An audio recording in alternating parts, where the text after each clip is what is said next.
Welcome to the Sherdog Radio Network recap for UFC on ABC 7, Sandhagen versus Nurmagomedov, also known as UFC Abu Dhabi. I'm your guest host, Ben Duffy. Stepping in for Keith Schillen is Devin Tejada, host of the Check the Kick podcast on Sherdog.com. Dev, thanks for joining us. Always good to have you. Happy to And be two, here. most of the time, we love earlier cards, but we lose out this time because if you didn't know already, Keith's true sports love is not mixed martial arts, nor is it even amateur wrestling. It is girls softball, because when it comes time to go head to head MMA versus girls softball, Keith's gone. Nonetheless, 13 fights went down at Etihad Arena this afternoon for us here in the United States. Finished up, Umar Nurmagomedov, undefeated phenom, scion of the first family of Dagestani Sambo, getting easily the stiffest test of his career in the form of Corey Sandhagen, top 2, top 3, top 5 bantamweight, depending on whose rankings you're looking at. Nurmagomedov was a prohibitive favorite coming into this fight. He ended up getting his hand raised by unanimous decision, though faced a little more adversity on the way than the minus 300 odds would seem to indicate. Dev, I know you were watching this right along with me because we were in the Sherdog editorial Slack. I don't know if you were scoring this one round by round, but if you were, what was your score? I actually was scoring this. I just didn't input it because I wasn't part of the scoring. Before I answer that, how long until I send that belt there to Umar? I think Umar might have his own a year from now. We'll see. I mean, I'm not predicting that, but he might get his chance. Yeah.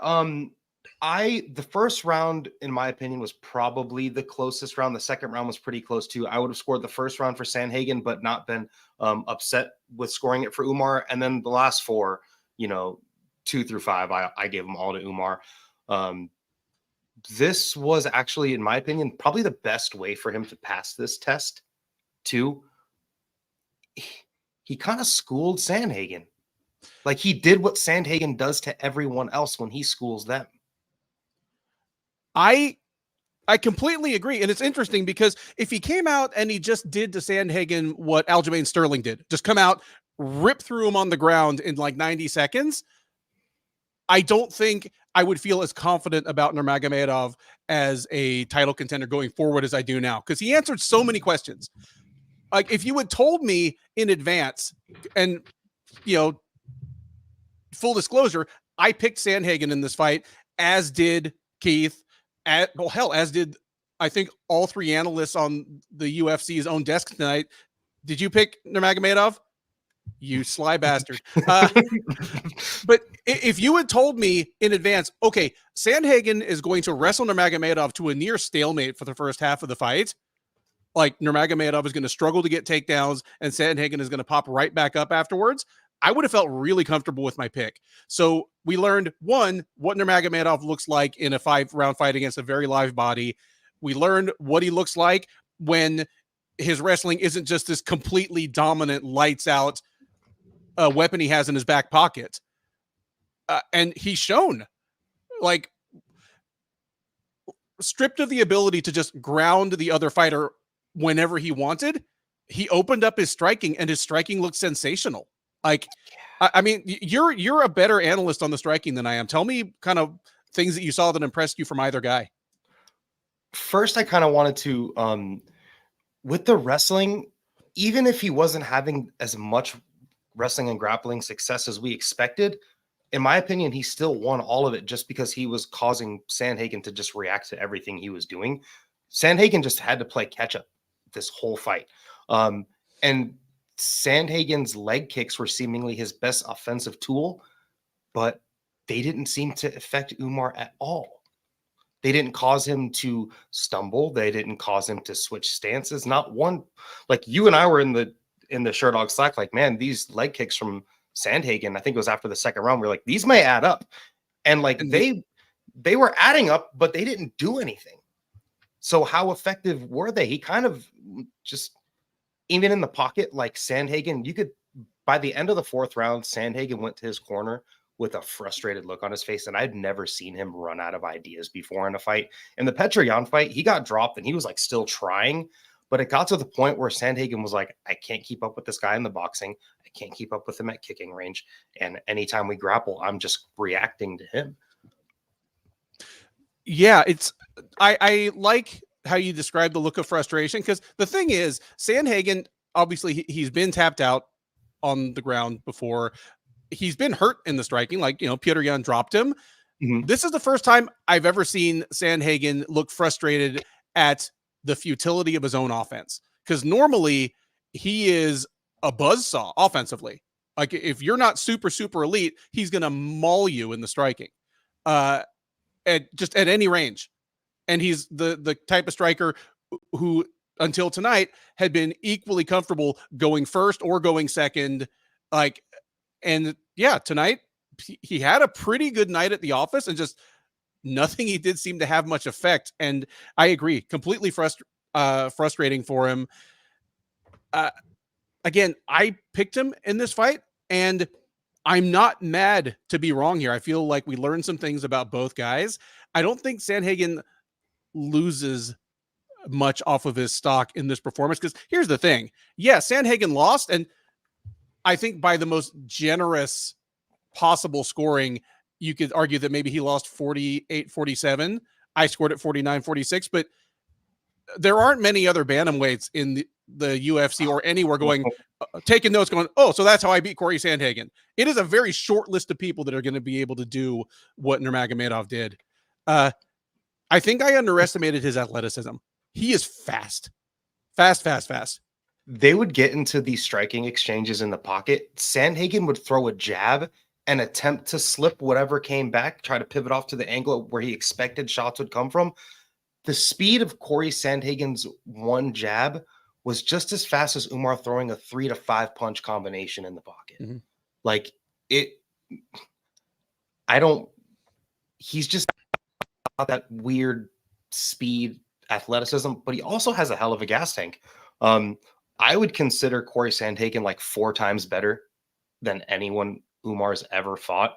And it was no, just let me interject. It was pretty hilarious that like halfway through the first round, they put up on the screen, Sandhagen has now landed more strikes than any of Nurmagomedov's UFC opponents. And then late in the second round, they're like, he's now landed more strikes than all of Nurmagomedov's other opponents put together. And it was like 27. But yeah, go ahead. I'm just kind of shocked to see the way Umar was able to stifle him kind of everywhere. I also said this in the Sherdog Slack. This fight is going to really impact Sandhagen's striking accuracy numbers. Like, there was just 1 and 2 minute stretches of this fight where like he landed nothing with his hands. And normally he's like marching dudes forward, jabbing them to the body, landing big body punches. His jab is always on point. I don't know if it was him consistently having to react to the grappling, or if it was Umar's speed, or if it was, everything put together.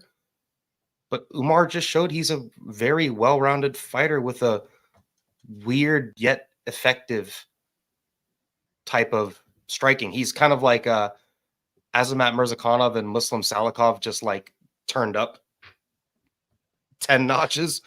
He just does a bunch of weird stuff and it's super effective.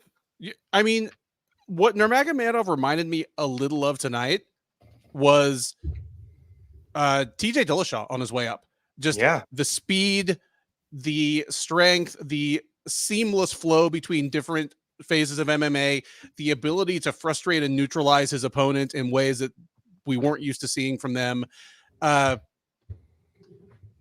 mean, maybe not the most flattering comparison considering where Dillashaw's train ran off the rails, but I mean, Nurmagomedov tonight, he passed easily the stiffest test of his career thus far with pretty much flying colors. I mean, it was a competitive fight from round to round, but again, he probably won at least 4 rounds.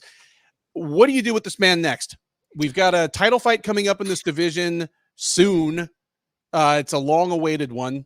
Merab's now that Bilal Muhammad is through the door. Merab is the guy, who's been sitting with his little number at the meat counter for the longest, waiting for his title shot. What do you do with Umar Nurmagomedov next? He said pre-fight in a couple of interviews I listened to that he was told by the UFC if he wins this fight, he's going to get the winner of Merab and O'Malley, and I think that makes the most sense. I mean, he just kind of, in a way, schooled the number 2 contender of the division, a guy that would have, if he would have beat Umar, he would have been next for a title fight. Max and Topuria are booked now for in October, so already that they're probably not going to be looking to do something like O'Malley and Topuria, like O'Malley had been calling for. And I think Umar is a potentially tough fight for either one of those dudes, but I think he should totally be fighting the winner, the winner of the next bantamweight title fight. You know what? I started thinking about who we'd match the winner of this fight up with, and my first thought was like, there's got to be somebody ahead of Nurmagomedov in line, but I'm not sure there is. The only people on similarly long win streaks in the bantamweight division are people like, people like Mario Bautista, that is apparently fighting the once again unretired Jose Aldo in a couple months. But Nurmagomedov's win over Sandhagen is substantially heavier in my estimation than any of the people that Bautista's beaten on the way up, even if I love Bautista.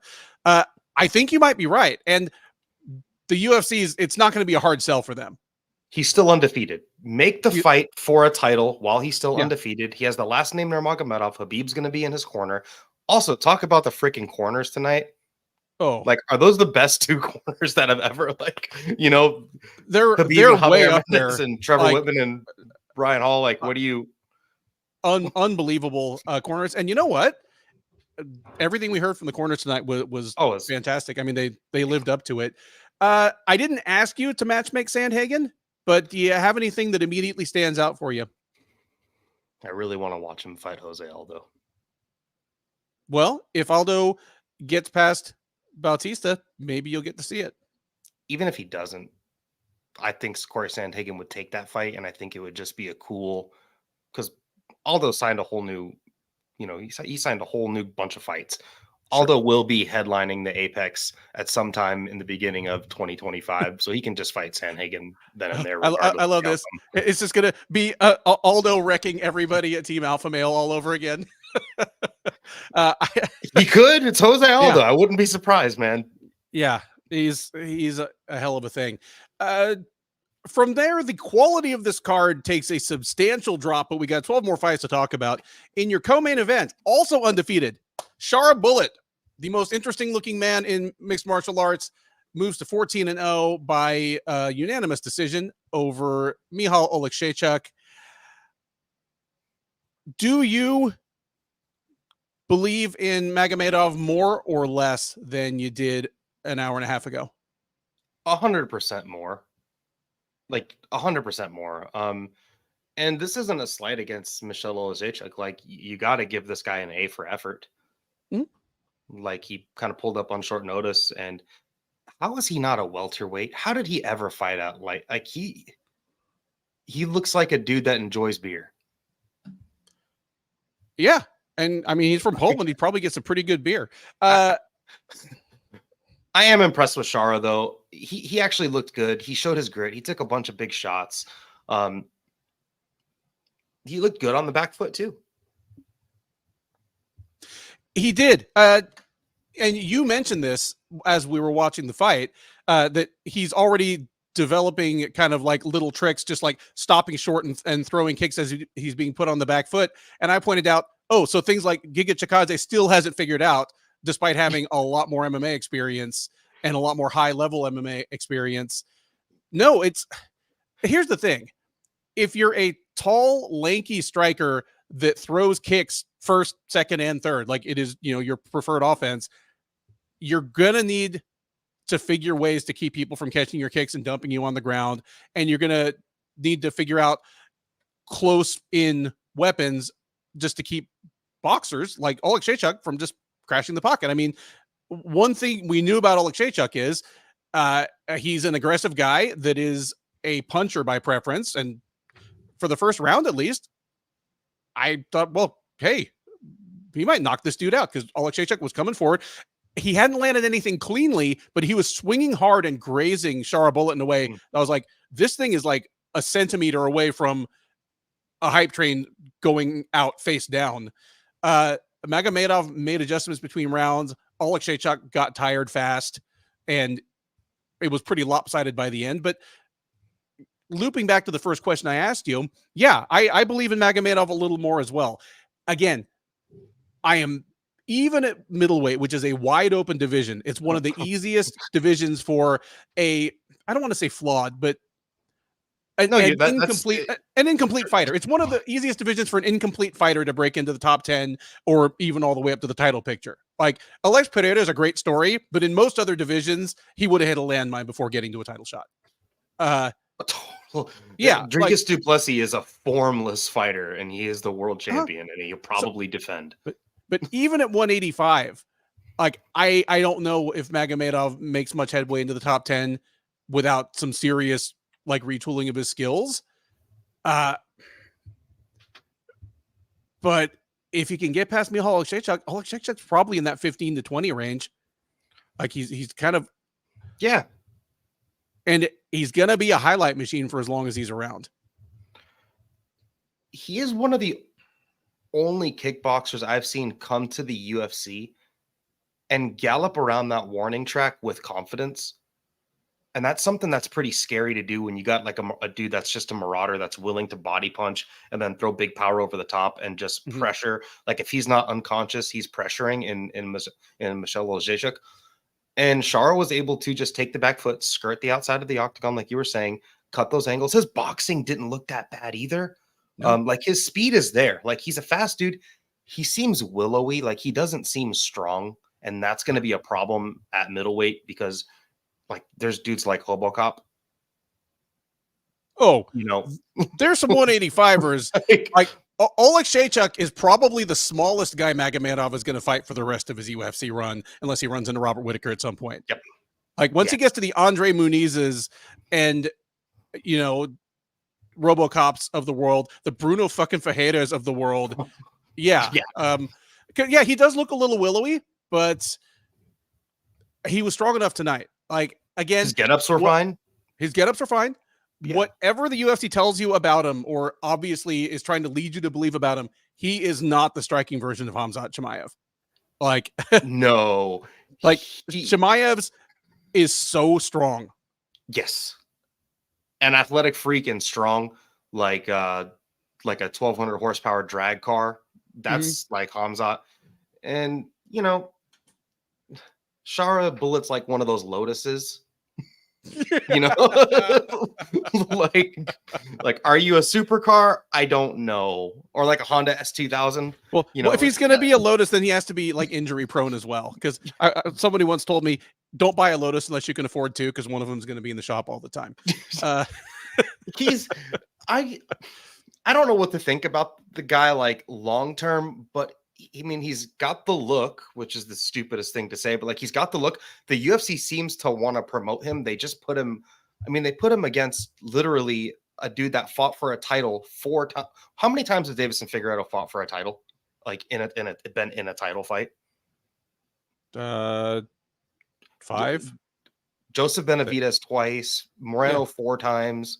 So that's 6 right there, actually. Yeah. Pantoja, was that a title fight? No. Moreno lost the belt to Pantoja. Was his fight with Alex Perez for the title? Yeah, it's like 6 or 7 times. And he was above him on the card. So that should tell you everything about the way the UFC sees him. I don't know what they do with this guy moving forward, though. Like they need to just give him winnable fights, but that can't last forever. And we have to ask, I don't know if I have to ask this, but I'm going to ask it. Obviously, Magomedov is having trouble getting cleared to fight in North America, Western Europe. Part of that will be because he's from Dagestan and, all of Russia is under sanctions from a lot of countries. Number 2, I don't know what level of vision he has in his right eye, but if he is completely blind in that eye, which it sure as hell looks like, there's a good possibility that American commissions won't clear him to fight. He is still I don't want to say in luck because freaking being blind in one eye is not in luck, but he's got the whole entire. Lucky is what you ironically name your dog that only has one eye. Just right. He's like the tripod Alice in Chains cover, you know. Just, but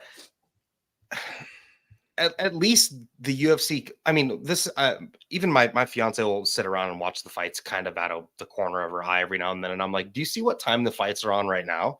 And do you see what time they were on last weekend? And look where they are. So Shara has that, you know, at least to his advantage. They're going to do a shit ton of cards in the Middle East. So he can just be on all of those, you know, middle UAE, Dubai, whatever. He can just be on all those cards. Which that's fine until or unless he breaks into the actual, say, top 7 or 8. Because at that point, if you're Dana White, Hunter Campbell, Sean Shelby, are you willing to put a guy in a title fight that you know that if he wins, you're going to have to build cards around him in order for him to defend potentially for the rest of his career? Yeah. He's never going to. I'm not saying they won't do it.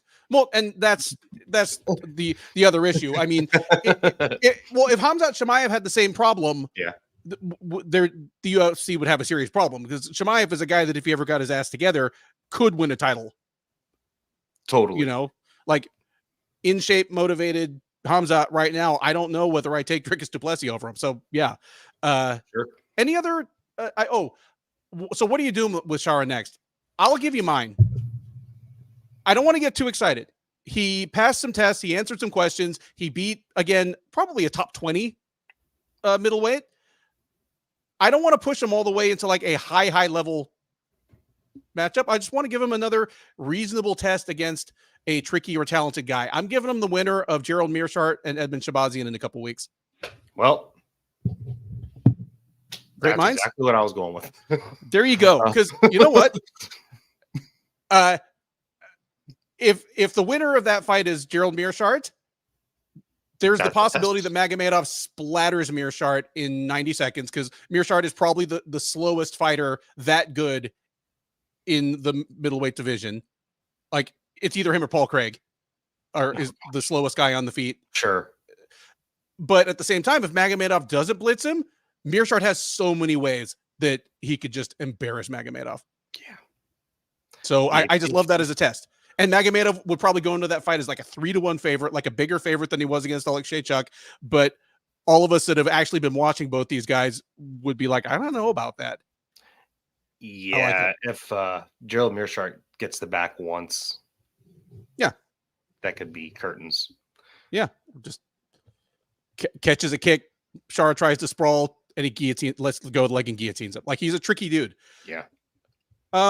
Before that, the feature fight of the night, another bantamweight matchup, a high-level one. Former title challenger Marlon Vera took on former flyweight champ Davison Figueiredo. Figueiredo passes another test, beating Vera by unanimous decision. I gave Figueiredo 2 rounds. I gave him the first and third. One of the 3 judges gave Figueiredo all 3. I will probably talk about that later. Were you impressed? Was this the real goods from Davison Figueiredo? Do you believe in him as a top-level contender at 135? I think, honestly, like probably the most impressive thing that happened on this whole card outside of Umar Nurmagomedov was him dropping Cheeto like that in the 3rd round. Like, Sean O'Malley, this could be the start of Cheeto starting to be hurt by things, especially after that O'Malley fight and this fight. I also do think both guys kind of underperformed a little bit. If I'm being just completely honest, once Cheeto started defending those takedowns, I thought he would let his striking go.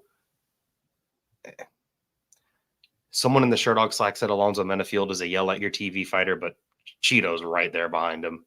He is.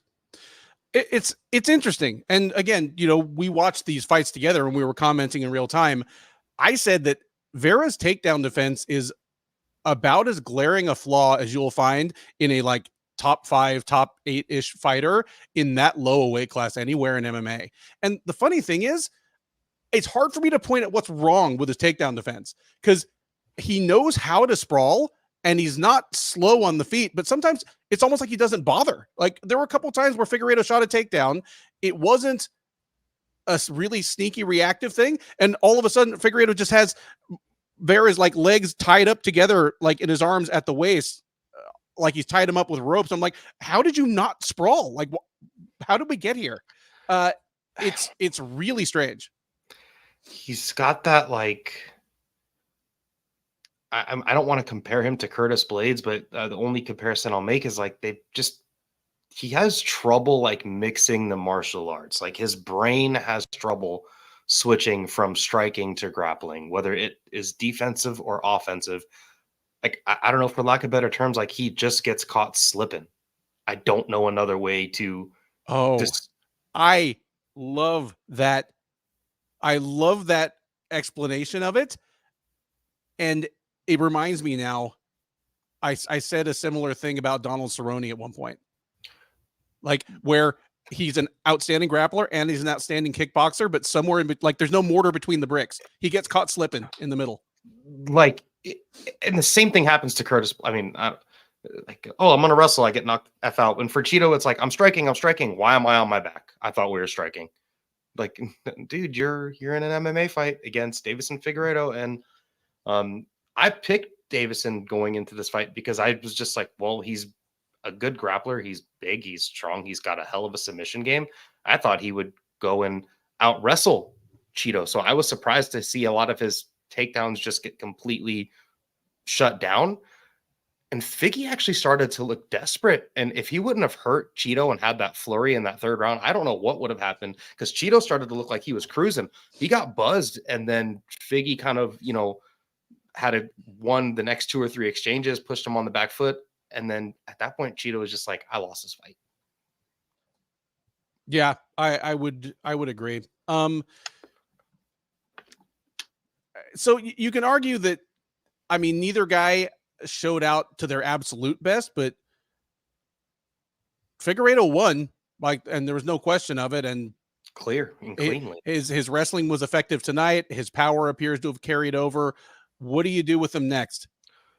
He fights Petrion. Oh, I like that. I like that better than my suggestion. My suggestion was, okay, he's won 3 in a row since moving up to bantamweight, and this one was over a top 10 opponent. Maybe he gets the loser of O'Malley versus Merab, but I like slotting him into another fight in between, putting him in a possible title eliminator. Yeah, give me Figueiredo versus Jan. That's a fight I didn't know I needed until just now. Because that is a title eliminator. And in my opinion, we just saw this title eliminator, and then whoever, and let's be honest, I just heard a stat. I think Merab has the second most decision wins in the UFC right now.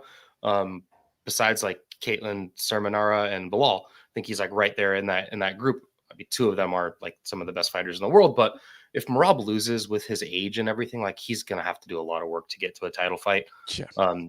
And Figgy, like we said, has fought for a title like 6 or 7 times. The UFC would love to usher him into a title fight, and Jan looked good his last time out. I think it just makes all the sense in the world.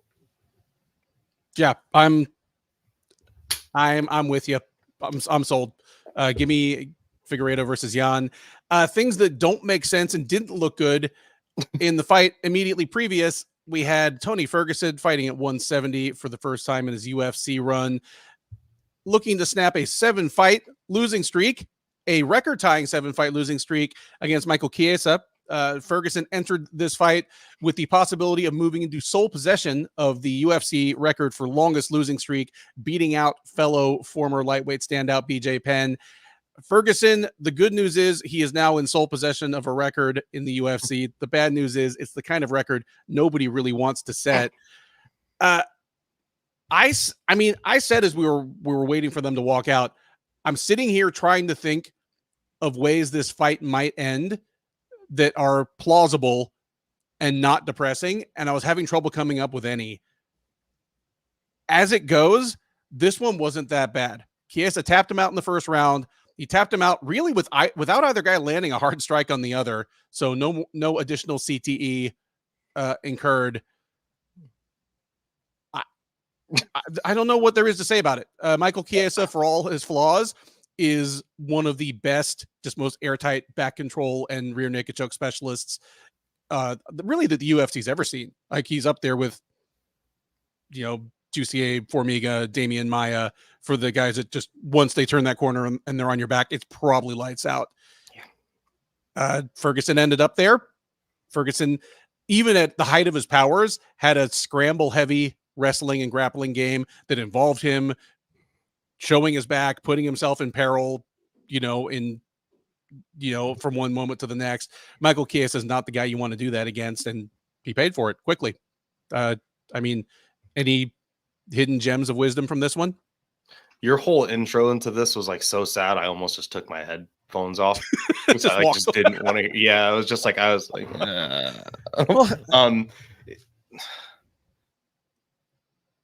like it's not gonna bring a tear to my eye, but like the whole thing was sad. Yeah, because like Tony's like, I haven't been sparring in 7 fights, and now I'm gonna spar. So like in the back of my head, I'm like, okay, so like you just maybe that's what it's gonna be for Tony, but like obviously that's not the case, and he's just trying to like do all these different things to find what's broken, and he doesn't realize it's just him. Like it's not one thing he's doing wrong. Like he's the one that's broken. And there was that moment where he's just sitting there and like kind of smiling with DC, and you kind of see him realize that like maybe I don't have it anymore. He's always been like 5 more fights to a title, and it's just been pure insanity. And it was like almost sad. It's kind of sad to watch, but I did like the moment where he looked in and he took in the crowd. Like he's like, this is going to be my last time, isn't it? And he kind of had a little smile on his face. I just hate that he did so much sparring and took a bunch of unnecessary brain damage, probably just in this training camp alone. You know what I mean? Like, yeah. Like, okay. Dude, you spar by yourself. He sparred some crazy amount of rounds going into this, right. And like, it just doesn't make a difference.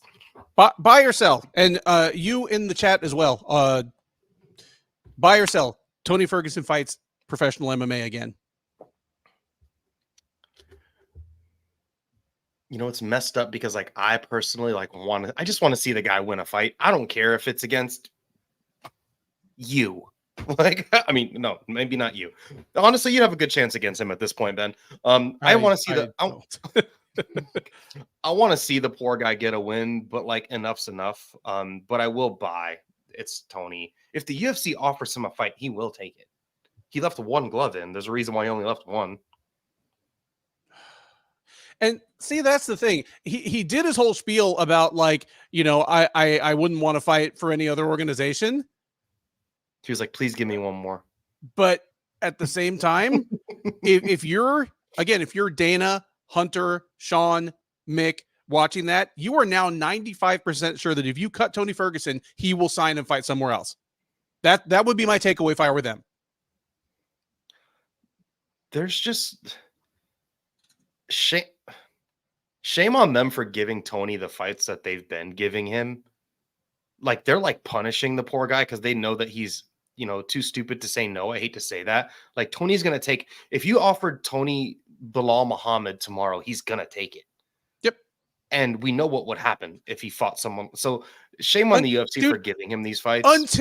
Until a year ago, his listed gym affiliation in the Sherdog Fight Finder was Team Death Clutch. That means he was the 155-pound guy working out with Brock Lesnar, Pat Barry, and Chris Tuchscherer. Like, Tony Ferguson would fight anybody tomorrow. That's part of the charm, or it was part of the charm. Now it's part of the incipient tragedy. Do you remember his last fight camp? He was like talking about like being up at Big Bear, and like there was like a bear that like approached his family at the cabin, and he spent like 2 days like barefoot like tracking this bear with like a Bowie knife in his mouth or some shit. Do you remember that? Like, now I do. Thanks. Like the guy's got. He just, where I want to see him? Put him in all those like UFC Fight Pass grappling competitions. Sure. Yeah. Like put him in Polaris or put him in the quintet, like team grappling thing. Like I believe he probably still has 10th Planet connections. You could stick him with like Team 10th Planet. Sure. against another person kind of chosen to be an exhibition thing, not against like top grapplers from other schools. I would love that. Like there are things that he could do to scratch the create or the competitive itch that don't involve him getting punched in the head by top 20-ish fighters in two of MMA's toughest weight classes. Oh hell. Lyndon Guo joins us. Quick moment to say hi to everybody. I see a lot of our ongoing friends there. SOS Rampages. I stopped just short of offering him a job before the thing even started because he did an amazing job recapping the entire card while the 5-minute ticker was going down. The gold color, I think this is the first time you've joined us. Thank you. John Butterfield, our homie in or at least over the Middle East. Good to see you here.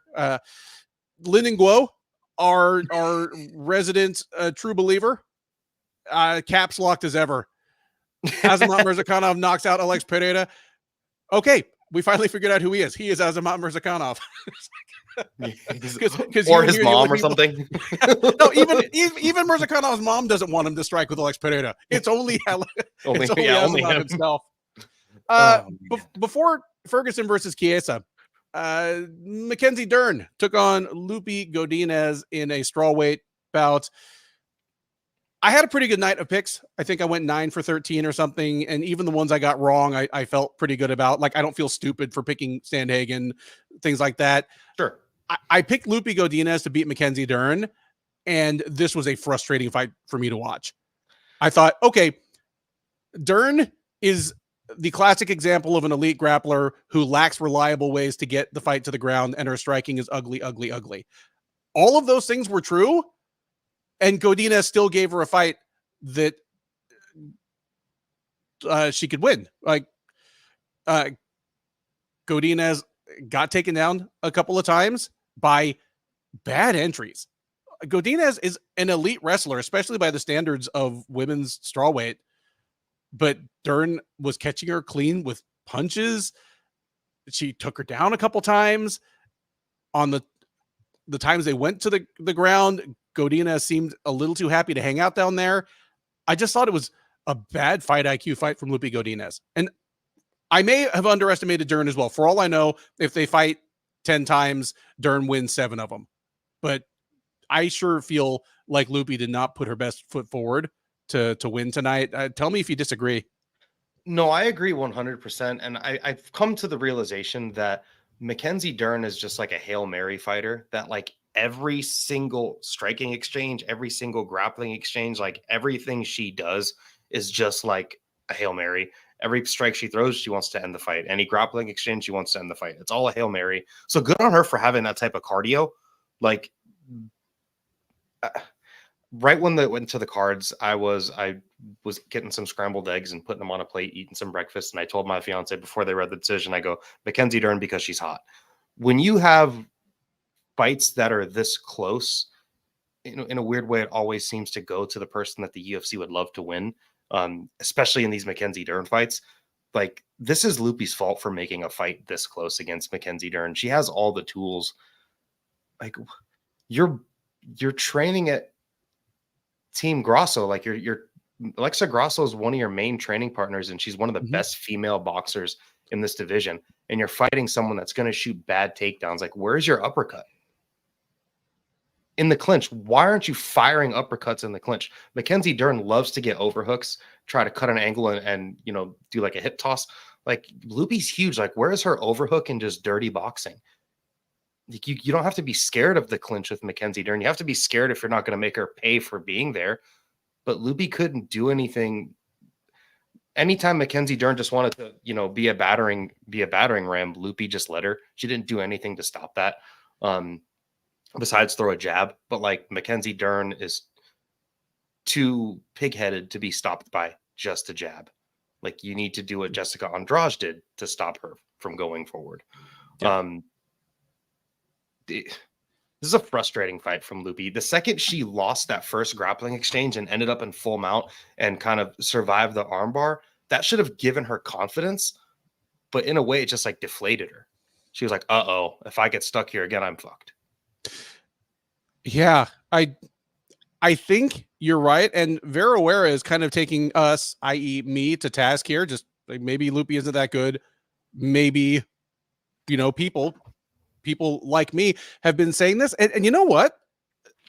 I'm slow to learn. It may take another performance or two like this out of Godinez before I really get on board with that. But it's possible because coming into the UFC in the first place, she was a decorated amateur wrestler, like not to the extent of her siblings, just both of whom pursued it longer than she did. But I mean, she was dominant right up through the end of when she chose to compete. She had very good looking wrestling and developing boxing in her early run. And maybe I just kind of plugged into my mind, okay, she's going to keep improving from fight to fight and she'll eventually be a contender.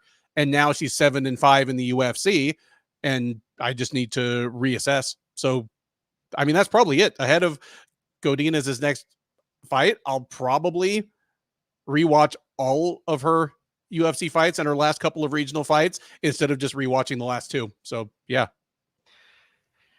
Like the Luana Carolina fight that she lost was like a big telling fight, but she looked like really good against like Emily Ducote. Like she looked really good striking there with her. Yeah. And it's just been confusing because I've, I think maybe hate when I feel like I might have been tricked. We were sold a bill of goods. Yep. Wolf tickets. Wolf. I mean, I don't want to dwell too much more on this one. One, because I picked it wrong. And two, because neither of these women, I mean, good win for Dern, close fight, but neither of them looks like a future title contender to me still. Before that, I mean, somebody who may be a title contender at some point here, Joel Alvarez nukes Elvis Brenner late in the third round. Alvarez had a pretty good fight. I would say, aside from just first round trashings of badly overmatched fighters, this might be his most impressive complete performance in the UFC. I mean, things that were problems for Alvarez previously were cardio if the fight went past about 7 or 8 minutes, despite his huge, massive size. Shorter fighters kind of able to get inside and do work on him. He looked pretty good tonight. Like if he was still susceptible to compact, aggressive fighters getting in and finding his chin, Brenner would have done that because that's what Brenner does. And then Alvarez's grappling, always super impressive. And guy's got some power. He's 31. I don't know why I think of him as younger than he is. I think it's because he looks like a guy that just grew. It looks like a 17-year-old who just grew a mustache, like so maybe he could try to buy beer without getting carded in the U.S. He's just kind of a baby-faced guy, considering how huge he is. Do you feel any better about Alvarez? He looks like a guy that would ask you for a cigarette. Oh, like 100. that age.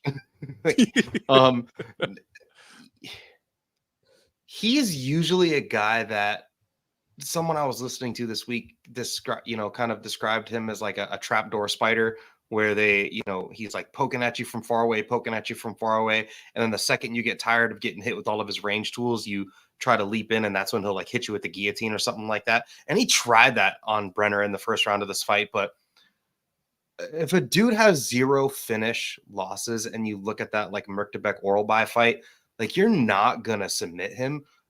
But at some point, durability doesn't last forever. And if you just beat the shit out of somebody, you're more likely of a guy like Brenner, you're going to be probably more likely to just beat him all the way down like Joel Alvarez did here compared to actually submitting him. That finishing sequence in the third round was like, those like Muay Thai heavy bag knee drills. Yeah. Like it was just like pop, pop, pop, pop, pop, pop, pop. Like he you're just going until you gas out or the buzzer like a cardio exercise more than anything. Like he hit that fool with like 12 knees or something. He hit him with a ton of knees. Brenner has got the heart of Charles Oliveira, but the tools of Gray Maynard. Like I just don't. He's just really hittable. His feints look like the beginning of a capoeira like kick dance move, but the kick never comes. I don't know. He's tough as shit and he's got good power.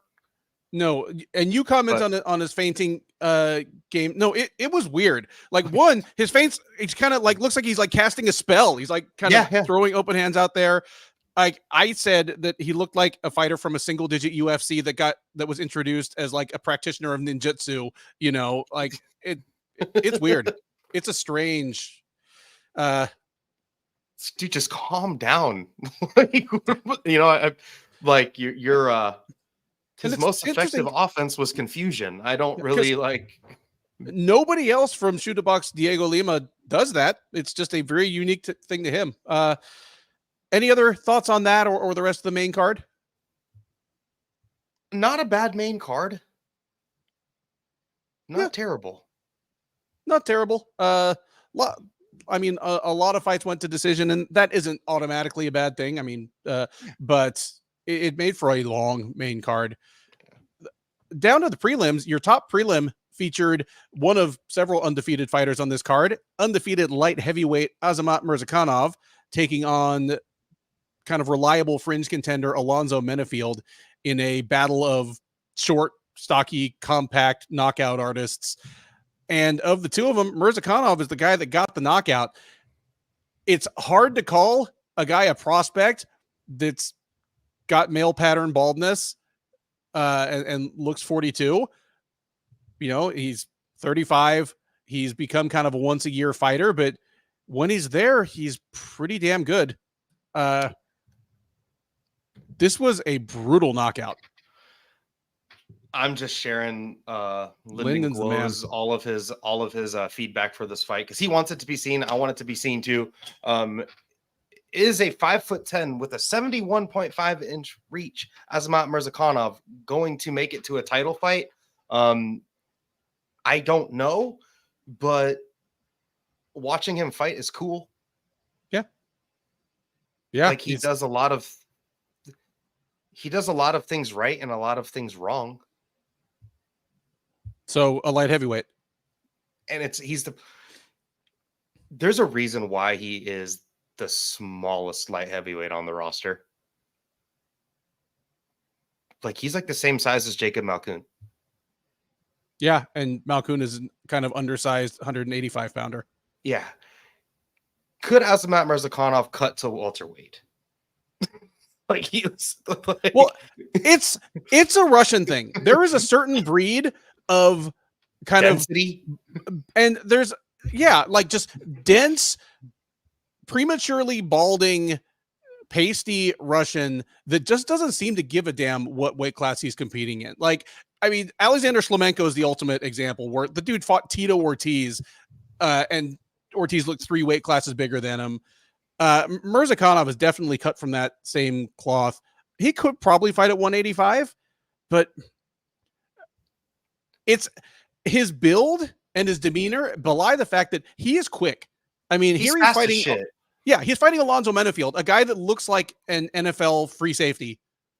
Like he looks like just 220 pounds of fast twitch muscle fibers. Diesel. And Murzakanov was definitely quicker to the punch.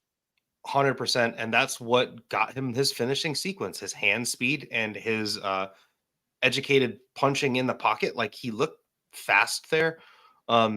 He's just got that same like weird, again, that like also that weird Russian athleticism. Like he's just way faster and way more athletic than he reads. That weird Russian athleticism, i.e. half the people on this card were roided out of their gourds. That could be, and no USADA, Azamat Murzakanov may go out, fuck around, and knock out. Yeah. You ask Lyndon Glow, or if you ask Azamat Murzakanov, it was impressive though. Like he went out there and took big shots from Alonzo Menafield. Like, look at the Dustin Jacoby fight. Yeah, Alonzo Menafield just got nuked by Carlos Ulberg, but that was more Alonzo Menafield just being a dumb light heavyweight than like Carlos Ulberg, in my opinion, being a badass, striker.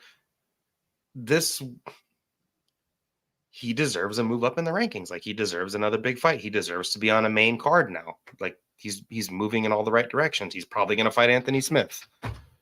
And you know what? A fight like that, I think makes sense to me. Like a fringe top 10 guy, That's, well, I mean, by the time Mirzakhanov's ready to fight again, Smith will probably have like 3 more fights. So we'll see. He might be on a win streak or a losing streak by then. That's not really who I picked for him, though. I actually think he should fight like Krylov or Volkan Ozdemir. I really like to see him fight Ozdemir. Oh, because I don't know what happened to Krylov. Yeah, I don't know what happened to Krylov either, but I like either of those. I mean, light heavyweight between about the number 6 spot and the number 20 spot, it is all fighters that do one or two things really well and have one or two glaring deficiencies. And almost without exception, they have such low fight IQ that you can't trust them not to just put their flaws forward in any given fight. Yeah. Punch me here. And Krylov is the king of that. Ozdemir is what he is. I think of him as kind of one of the more reliable people in the light heavyweight division. But yeah, I like either of those.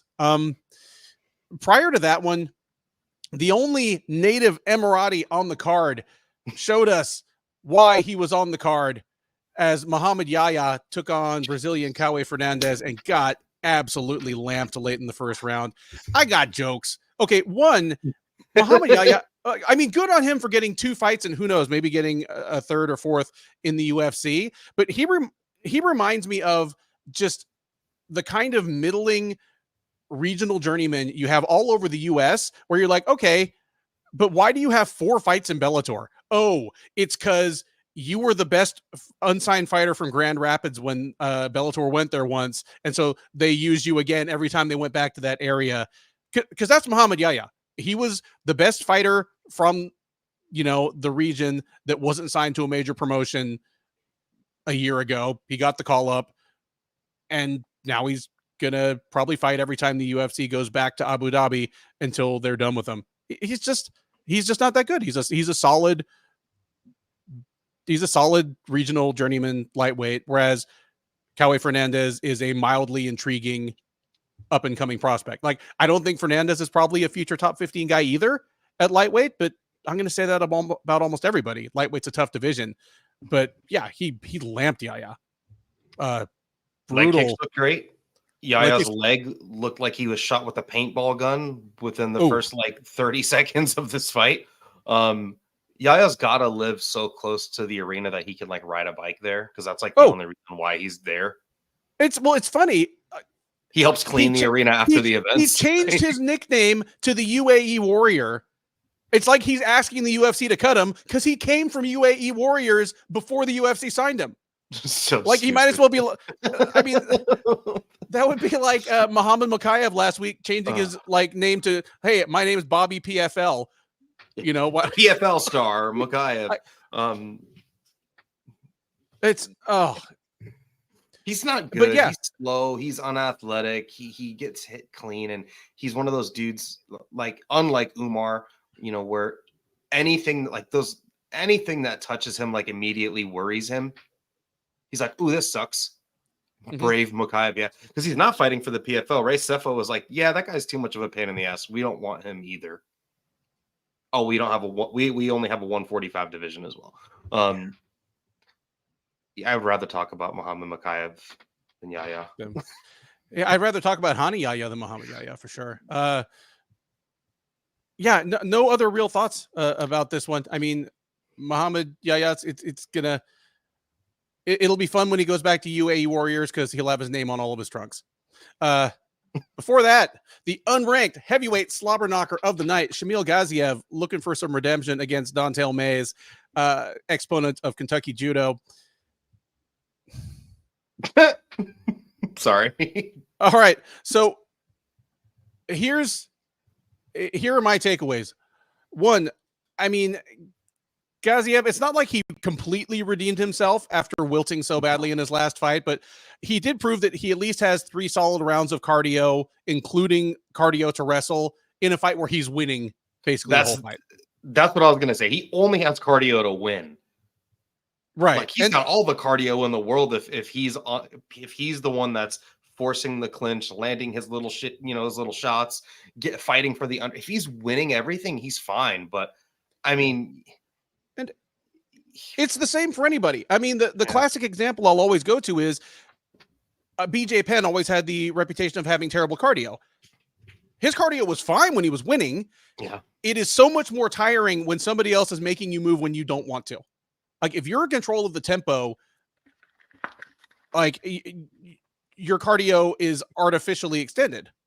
Like Sure. if you're able to take a little bit of a breather when you want to, when nobody is like prodding you, like you got to do something, or you're getting punched in the face, or you're getting swept, like your cardio looks that much better. So Gaziev has enough cardio to win 3 rounds against not the worst heavyweight in the UFC, but beyond that, just Don'Tale Mayes isn't that much of a test. He's an absolutely gigantic guy who hits super, super hard, but he was basically done swinging hard after Gaziev took him down a couple times. That just froze him. That really threw a wrench in the works of Mays' offense. And then from there, it just felt kind of like a takedown and half speed boxing drill. Like this was a lousy fight. And I feel a little better about Gaziev and I guess a little worse about Mays, but Mays had a cage grab that didn't matter. I love when I see heavyweights getting taken down and they're so big that they're able to like put their whole arm like outside and try to grip over the top of the cage, like the soft blacks on the top of the fence. Like he tried to reach over at one point. Like he brought all the bells and whistles to defend a takedown that he knew. What about the shorts grab? Those are getting fashionable, aren't they? Grab the short. If you've got cut shorts like how John Jones wear those, and you got that, like Gaziev just grabbed it, like twisted it, and was just like and marched him straight to the cage with it. I'm glad the ref caught that. Not that it would have mattered, but just some blatant cheating. This is blatant cheating. And honestly, if you're going to blatantly cheat, like pulling down someone's shorts is pretty funny. Gaziev, the GOAT, will expose Tom Aspinall and dethrone John Jones. If you mean expose Tom Aspinall as in like pull his shorts down, apparently maybe yeah. So. Like, or an eating contest. Oh my goodness. Like a hot dog eating contest, maybe. I know she's not here for this recap, but shout out to our faithful listener, Portia Baines, who said that Gaziev's beard and hairline make it look like he's being born. And it just grossed really me funny. Out. So, especially once he got all sweaty and it all got kind of, it was not, miracle of life. I have nothing more to say about this fight. Before that, Jordan Vucenic debuting in the UFC against Guram Kutateladze. Vucenic obviously came up on very short notice, like 7 or 8 days notice. He is was a Cage Warriors featherweight contender, might possibly have been next in line for a shot at the Cage Warriors featherweight title, but he fought a one-off catchweight fight at 160 pounds just like a month ago, got the call up here to fight at 155. And aside from looking completely terrifying with his full body, full ink, like I'm the guy in the parking lot outside a KSW show in Warsaw tattoos, looked damn good. I mean, for a moment there, it looked like he might finish this thing in the first round. He nailed Guram Kutateladze with that one punch to the eye that completely desired. When it landed, I thought Kutateladze was about to do the "I broke my orbital, I'm quitting." Going maybe like this, he did, but didn't quit. Didn't quit. Stayed in there, hung tough. Vucenic got tired late in the fight, as you might expect, again, of somebody that took this fight on super short notice and had to make whatever kind of weight cut he has to make 155 pounds. The rare kind of fight that left me feeling pretty good about both guys. Vucenic looks like he's gonna offer to sell you drugs like in an alley in the UK, and then if you say no, he's gonna stab you and rob you. I agree. Like you're just better off buying them. Important safety tip: take the drugs. Yeah, just buy them because he's gonna rob you and stab you if you don't buy them. Yeah. Oh, Garrett, like I appreciate that, but in the Sherdog chat, Devin just typed out of nowhere. Vucenic looks like he's responsible for most of the knife assaults in Europe or in the UK, and I just about fell out of my chair. Lyndon Guo says we'll be seeing Guram again next year. See, that's the kind of optimism I like from you. Like that. That's actually the optimistic take on Guram Kutateladze. The back take in the third round was fucking cool. Like he's still capable of doing slick shit, but I do also think I need to reanalyze Guram Kutateladze. Maybe he's not as good as I thought he was. Like I thought he would go out here and just kind of, win via schooling. I thought he was going to be the much more well-rounded guy, but I noticed like in the pocket with prolonged exchanges, like kind of just having to throw hooks, he was getting buzzed up and clipped up a little bit. The speed was a problem. But all in all, he was able to kind of grit out a win after maybe breaking his orbital and getting his eye all busted up. Yeah, the word that comes to mind for me about Kutateladze is brittle. I'm brittle in the one sense that he's injured so often. He's become like a once-a-year fighter. But it reminds me of Damir Ismagulov, whom he actually fought a couple of years ago, in that when they're in the cage, physically they look super impressive, but they just look like a guy that had a horrible, horrible weight cut. So they're probably going to win, but the wheels might fall off at any moment. Like, he's just got that feel to him. And in a division like 155, that means I can 100% guarantee you're never going to make it to a title shot unless you reinvent yourself a la Charles Oliveira in the middle of your career.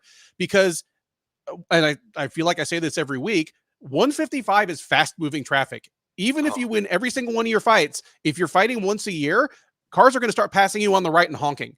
It's speed chess. Like if you're not like Benoit Saint Denis coming off of a loss to Dustin Poirier is still in a headliner against Renato Moicano and like not taking a back step just based off of his activity. Exactly. I mean, think of how long it took Khabib Nurmagomedov to make it to the top, even though, again, he was undefeated. And aside from the Gleison Tebow fight, nobody even made him sweat. But because he was out so often and he fought once or twice a year, he didn't even break into fighting top 10 fighters until the last 7 or 8 fights of his career. Yeah. Just like if you're not active at 145, 155, 170, it almost doesn't matter if you win all your fights. Yeah. Just, it's not a place for slow traffic.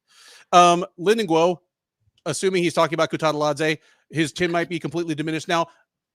That's not out of the realm of possibility. He's 32. He's gotten knocked out bad. Again, he's got what is very obviously a brutal weight cut. It's entirely possible. He also may just not be the striker we all think he is, but actually like a pretty damn good scrambling grappler. Like if you look at the Mateus Gamrot fight, like that was a super close fight, but like Gamrot's not a punishing dude. He is just a scrambly high output guy. So maybe he'll always do good against those guys, but guys that do have like true power that can hurt him, like Elvis Brenner, who can just hang tough, and then hurt you with something.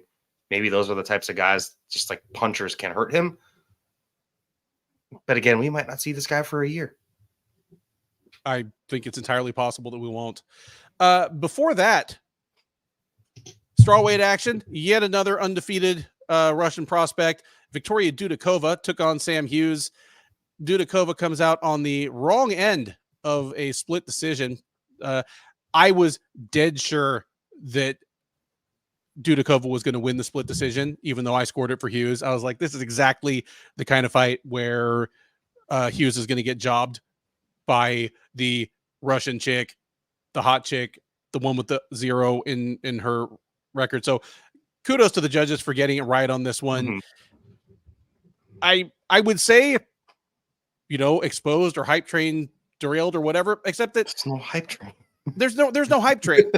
I think, like I said on the preview, I don't believe in Victoria Dudakova. My only question is, do I disbelieve in her hard enough to pick Sam Hughes over her? I did. Like, good on me. Hughes is a super, super gamer. She's one that is going to come forward, play to her best strengths, and give herself the best chance to win any fight. And against Dudakova, somebody with some obvious flaws, namely her weight cut and her cardio, I was like, that's probably going to be enough. Like, here's the thing. Like, going forward, Dudakova might actually get a chance to develop. Now that she's not undefeated anymore, she's still going to get every chance from the UFC. Sure. So, I mean, she could lose 2 more and maybe not get cut. She might get a chance to develop here outside of the brightest lights. She's still young. Plenty of chance to turn things around. It's the perfect division to like learn. Yeah. Women's strawweight is such a good division to just learn to become a better fighter. If you are a woman, like imagine, learning at women's bantamweight, you've got like 10 people to fight. Right. Yeah. You win 2 fights and you're already running into a tough veteran that used to be in the top 10. Mm-hmm. Like you're getting Penny Kianzad if you win 2 fights. Macy Chiasson or like some shit like that. Yeah. So she can learn. And I really like Sam Hughes because she's not very good, but the few things that she's okay at, she, like you said, she hones in on them. And I always respect like a try hard in MMA. Sam Hughes is the definition of a try hard. Like she's not good, but she's so coachable. You can tell she lives in the gym. You can tell she loves the grind of like a training camp. You can tell she listens to her coach. She's trying to win a fight. She's not going to go out there and give up on herself. And it's just too bad that other fighters that have all the gifts in the world don't have that same mentality. Like if Hamzat Chimaev had a Sam Hughes mentality, yeah, you know what I mean? Mm-hmm. And it's paying off for Hughes. This is twice in her last 3 fights that she's handed an undefeated fighter their first defeat. And in both cases, the other fighter was far more physically gifted. Totally. Good on Sam Hughes for being at Fortis. It's just good for me to know that Coach Safe has one fighter there that like does what he says and isn't trying to give him like a stroke. And Kennedy Nzechukwu just got booked in a heavyweight fight. I forget who the hell he's fighting now. He's fighting Marcos Rogerio de Lima, fellow former light heavyweight. So it's going to be 2 former light heavyweights that both weigh about 255 pounds when they walk in there. And Safe is just going to like lose his voice. Yep. Yeah. Shout out to Sam Hughes though. I like fighters that like want to try hard, want to be coached. Like she's got that Bilal Muhammad in her. Yeah, there you go. Before that, lightweight action. Rolando Bedoya took on Jai Herbert. You know what? This is what I thought every Jai Herbert fight would look like when he got to the UFC. I never thought he'd be a champ at 155. But I thought he'd be like a reliable win 2 fights, lose 1 fight, pick up a lot of bonuses type guy, just a fun, slick out striker with just a cool, fun, enjoyable game to watch. He hasn't been able to get it untracked against many of his opponents, but if you want a guy that's going to bull right ahead at you and let you show kind of the nuance and the slickness of your striking game, get you a Peruvian who trains at shoot box. Because Peru has become the new South Korea, where the fighters that come out of Peruvian gyms are just super, super aggro, like Koreans were, 2005 to 2010. And then you put them through shoot a box, the just kind of legendarily aggressive gym. Yeah, Bedoya is a whole lot of fun. And he and Herbert gave us a really fun prelim fight, I thought. I had to play speed. I had to play catch up to watch this fight. Man, Bedoya looked great against Chaos, and then now here he is, probably not fighting in the UFC anymore. Also, where does Jesus Pinedo, PFL champ, train out of? That's a good question. Because he's another one of those but he's he's kind of like he's more of a buzzsaw. Yeah. Still violent as shit. So the Peruvians, they do bring it. Enrique Barzola, he's always been the dude that's brought it. And he and actually Pinedo and Barzola both trained at Pitbull Martial Arts Center, not Pitbull Brothers, but Pitbull Martial Arts Center is actually a Peruvian gym, which is it's Peru's like Lobo gym or Entrim gym. It's like the biggest, most prominent gym in Peru. And I've never been there, but I assume just every day there is like legendary Tuesday nights at Militich, with just dudes knocking the shit out of each other. Where in Peru is it? I'd love to know if it's up in elevation. Yeah, it's in Lima, and Lima's in the mountains. It's around 5,000 feet, sure. I think. Yeah. Not much else to say about that. Jai Herbert probably saved his job by winning. So I'm not going to ask for next matchups. Just somebody in the UFC. Great. Before that, card opener, Cedric Dumas versus Dennis Tululin. Here's the thing. I don't really want to talk about Dumas. He won It was an extremely favorable matchup. He got on the mic afterwards and said he's not a woman beater. The problem is you are. I can say that. Yeah. Problem is you are, and other problem is in that fight you were barely a man beater. So weird time to cut a promo. Anyway, that's it. All 13 fights from UFC on ABC 7. Sandhagen versus Nurmagomedov, also known as UFC Abu Dhabi. Let's get down to the fun stuff. Well, I don't know if it's fun for you, but the cut list is fun for me. The cut list, for those who don't know, normally Keith and I, tonight Dev and I, will give the UFC permission to cut certain fighters. It has to be done. It's part of the circle of life. The UFC signs 50 or 60 fighters a year just from the Contender Series alone, and then we have a season of Tough. We have short notice stuff that happens every week. We've got to make room for probably 70 or 80 new fighters per year at least. So some people got to go. Do you have anybody on the cut list tonight, Dev?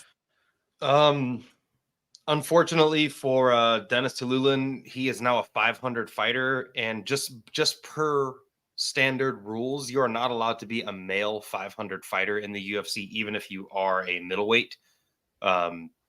He's got to go. He has to go. And worse than that, he is 1-6 in the UFC. And the one fight that he won was kind of a robbery. He should be 0-6 in the UFC. Yeah. Tululin can go. I have some others. Let me know if you agree or disagree with these.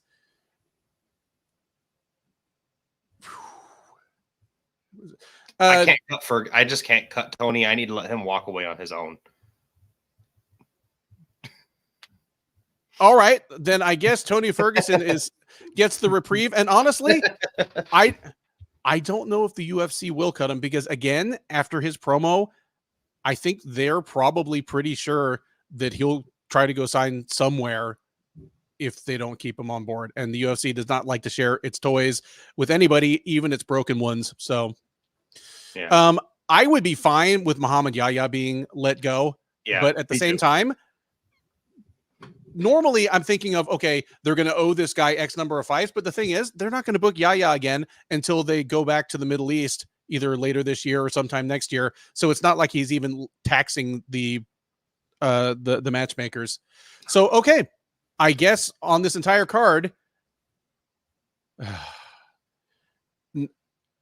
are we really not cutting Don'Tale Mayes? No, he's still just alternating wins and losses. Mayes, because that's and like heavyweight needs.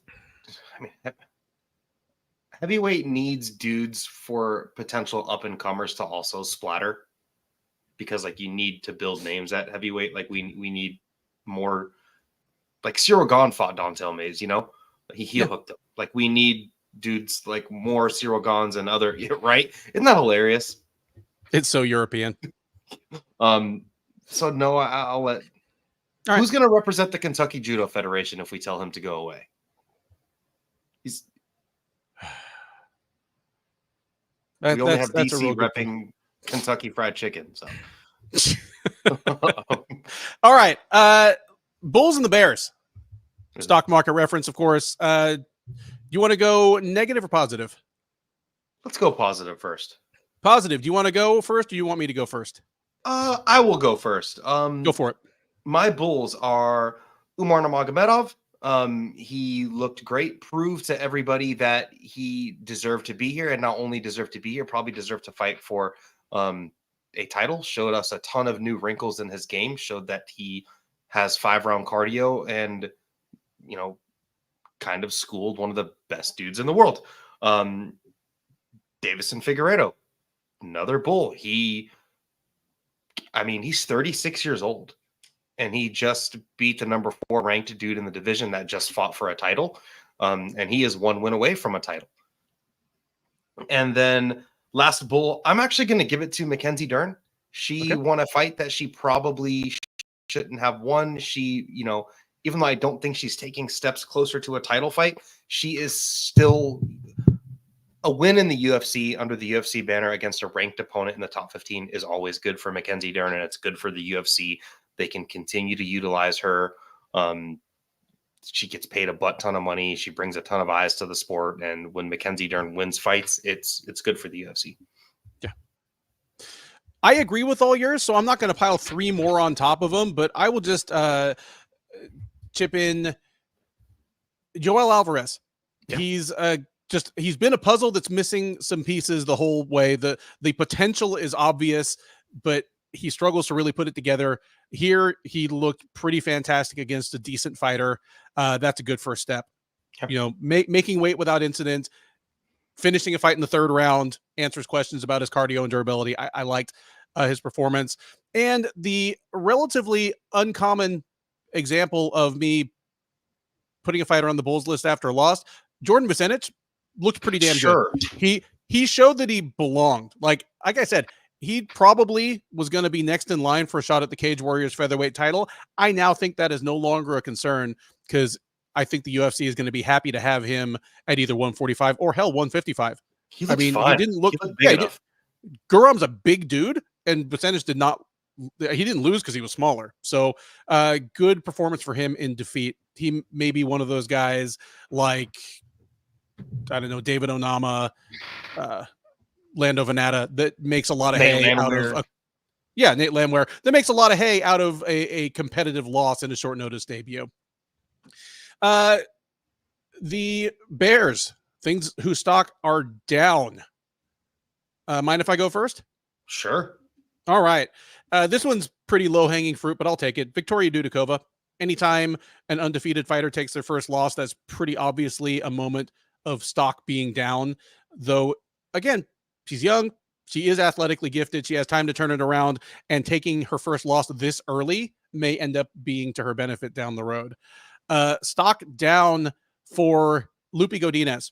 She had what appeared on paper to be a favorable style matchup against a dangerous but flawed fighter in Mackenzie Dern, and at least partially handed the fight to her on a platter. And as I kind of mentioned, going back and forth with some friends in the chat here, Marlon Vera, I don't think he's done. Like, he's too tough, too well-rounded, too offensively potent to be done. But I don't think he'll ever be ranked as high again as he was this time yesterday. Like, he's not done as a top 10 fighter. He may not even be done as a draw. Like, I could see him being one half of a fight night main event sometime down the road, but he'll be the B side of that main event. And I don't think he'll ever again be in the top 5 in the UFC. He hasn't gotten better, Cheeto. One last thing to say about him is he hasn't gotten better. And he took the worst beating we've ever seen him take in the fight before this one. And then in this fight, he got dropped the first time in the UFC. Like, he got hurt. And he hasn't fixed his hole in the wrestling. It's just not looking good for Cheeto. Were those your 3? Those are my 3. I am going to, I don't want to just repeat everything you said, but I'm also going to mention Corey Sandhagen. Even though I don't want to say he took a big step up, he actually fought way back in the rankings, and that's part of the reason why he's on my Bears. Like, he fought the 10 ranked dude in the division, even though his last name is Nurmagomedov, even though he was like a 3-1 or 2-1 underdog, something like that, was like plus 250 were the odds for him. Pretty hefty underdog. He's still this is the first time I've ever seen Sandhagen look flummoxed in a fight, where he looked like he was he's never a dude that's out of tools. And it looked like the job was it's like he tried every tool in his kit, and like none of them could get the job done. And he just looked flustered by that. And that was the first time I've ever seen him. Usually Sandhagen can find a place where he's better than somebody, and it always takes him a little bit of time. But in this fight, he just couldn't find that against Umar. And I don't know what that does to someone mentally. Completely agree. Was that all of them for you? That's all I've got. All right. A couple last things. Dude, seriously. I don't know if this is just random spam or somebody's actually watching us and thinks we're a sweet couple. Either way, thank you. We appreciate you joining us. Domo. Dude, seriously. The most obviously and clearly named of all of our segments. I've got some dude seriously moments. You may not agree with them. You may have some of your own. My first one, Shara Bullet gets his latest UFC win. It's against a solid step up in competition. Like, where's he going with this? I know exactly where you're going. Of course, you're in the friendliest arena you'll ever fight in. You've got the mic. They're asking you for a call out. You call out Nick Diaz. You call out maybe the one person that would be the most difficult for the UFC to book you against, because weed's not legal in Abu Dhabi. It's not just that it's not legal. It's that the United Arab Emirates has some of the most draconian drug laws in the entire world. Like, it's fucking death penalty. Like, if you get caught with like a joint or something. Yeah, like Nick Diaz would go to jail for 50 years if he landed in Abu Dhabi, just like from like what his jacket smells like. Yeah.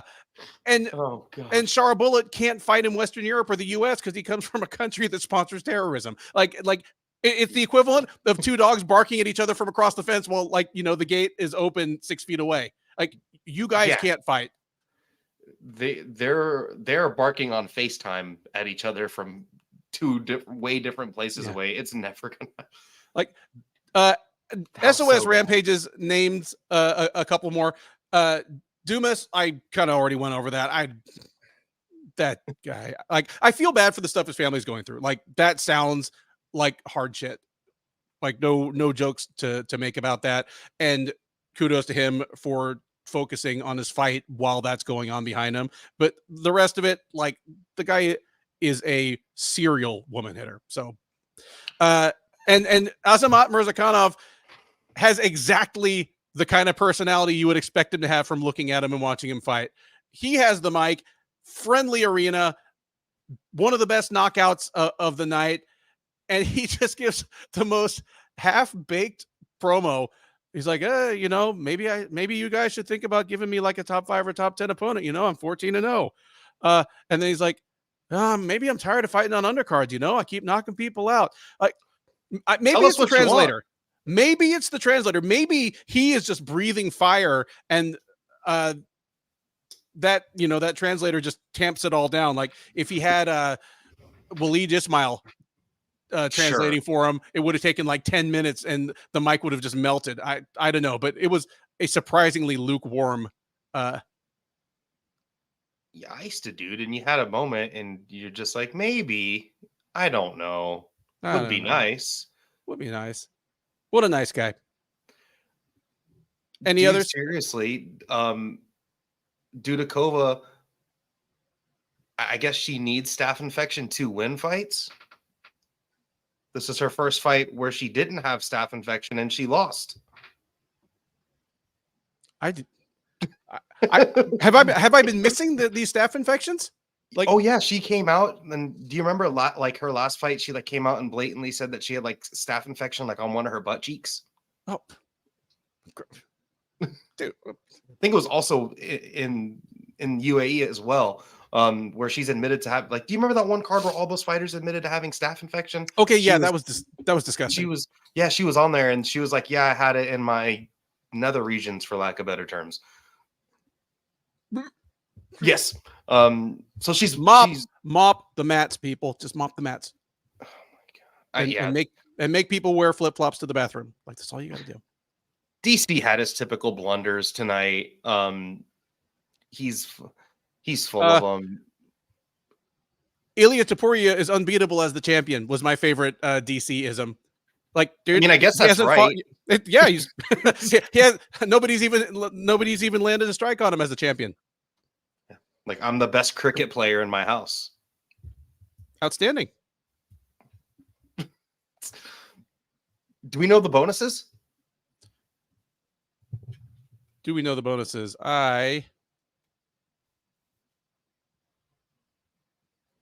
Maybe. Yes, we have a fight of the night. We have 2 performances of the night. Your fight of the night was Nurmagomedov versus Oleksiejczuk. I'm cool. Performances of the night: Joel Alvarez and Azamat Mirzakhanov. Sure. I'm A-okay with those. I mean, the fight of the night, it was, for me, it was either going to be Nurmagomedov versus Oleksiejczuk or Kutateladze versus Vucenic. I thought those were both really fun fights. And performances of the night, I mean, Alvarez crushing Brenner was great. Murzakanov just nuking Menafield. I mean, that was the only thing that's going to... Murzakanov knocking out Menafield is the only highlight from this card that's going to show up on highlight reels in the UFC other than those of the fighter in question. Sure. Yeah. So, yeah. Probably Fernandez got shafted a little bit. Yeah. Hopefully he got a little something, or maybe the UFC is like, dude, No. we already hooked you. We already hooked you up by booking you with this guy. Don't ask for any more. Overall letter grade for the card. I'll give it a B. You're a kind gentleman. You speak like somebody who has the rest of his evening to look forward to. I give it a C. You know, like parts of it dragged. Outside of, you know, one or two fights, there wasn't too much divisional relevance. I give it a C. John Butterfield gives it a B, but he has a well-known predilection for Middle East MMA, so don't listen to anything he says. Just kidding. John Butterfield's awesome. Do you have a listener of the night? I feel like we had several new people, including one who's I can't even pronounce. It's like all like non Maya. Yeah, that's the one I'm thinking of. Someone called us a cute couple. We should put our hands like this up against the thing together. Garrett Clemens, he was in here firing off, had a lot of great things to say. Who was the other? SOS Rampages like rattled off like 6 or 7 posts before the show even started that broke down the card with pretty good insight. So I like that. Mika, the gold color. The gold color. Yes. I don't know if he's still here, but thank you for tuning in. If you are still here, yes. And the rest of you, your regulars, you know who you are. Ben Cooley, Lyndon Guo. All right. Thank you so much. Look out for the Shillen and Duffy preview for what do you call it? UFC on ESPN, Tybura versus Spivak Monday morning. Thanks, Ben.